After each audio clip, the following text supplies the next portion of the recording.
अदानी समूह और गूगल के बीच भारत में सबसे बड़ा आर्टिफिशियल इंटेलिजेंस डेटा सेंटर विकसित करने के लिए करार हुआ है। इस करार के तहत अगले 5 वर्षों के दौरान गूगल भारत में 15 अरब डॉलर का निवेश करेगा। इस निवेश से अमेरिका के बाहर गूगल का सबसे बड़ा एआई हब बनेगा। यह डेटा सेंटर आंध्र प्रदेश में बनने जा रहा है। सर, अमेरिकी दबाव के बावजूद जिस तरह से गूगल भारत में निवेश कर रहा है, इसे कैसे समझा जाए?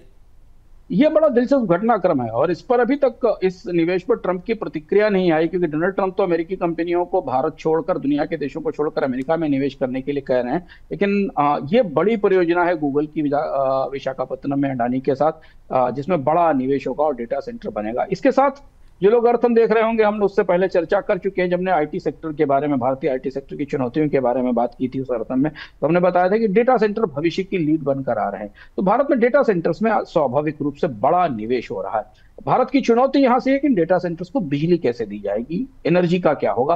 अडानी का जो और गूगल का जो एआई हब बन रहा है वाइजाग में, इसमें यह दावा किया गया है कि ग्रीन एनर्जी के ऊपर चलेगा, बिजली की को लेकर, पर्यावरण को लेकर इसमें जो खतरे हैं वो नहीं है। लेकिन एआई सेक्टर में भारत में निवेश बढ़ रहा है अमेरिका के प्रतिबंधों के बाद भी, और ये देखने वाली बात है, क्योंकि अमेजन ने भी वेब सर्विसेज में भारत में निवेश की घोषणा की है। चैट जीपीटी ने के ओपन आई ने भी भारत में निवेश की शुरुआत की है। तो दिलचस्पी ये है कि अमेरिका आने वाले दिनों में डोनाल्ड ट्रंप इन निवेशों पर क्या फैसला लेते हैं, क्योंकि भारत के लिए एक नया दौर शुरू हो रहा है आईटी सेक्टर में डेटा सेंटर्स के जरिए इकोनॉमी को लीड करने का, क्योंकि भारत का आईटी सेक्टर या सूचना तकनीक क्षेत्र जबरदस्त चुनौती से गुजर रहा है पिछले 4-5 सालों से। कोविड के पहले से अंतर्राष्ट्रीय स्तर पर सारी डेटा टेक कंपनियों को दुनिया का बाजार गंवाना पड़ा।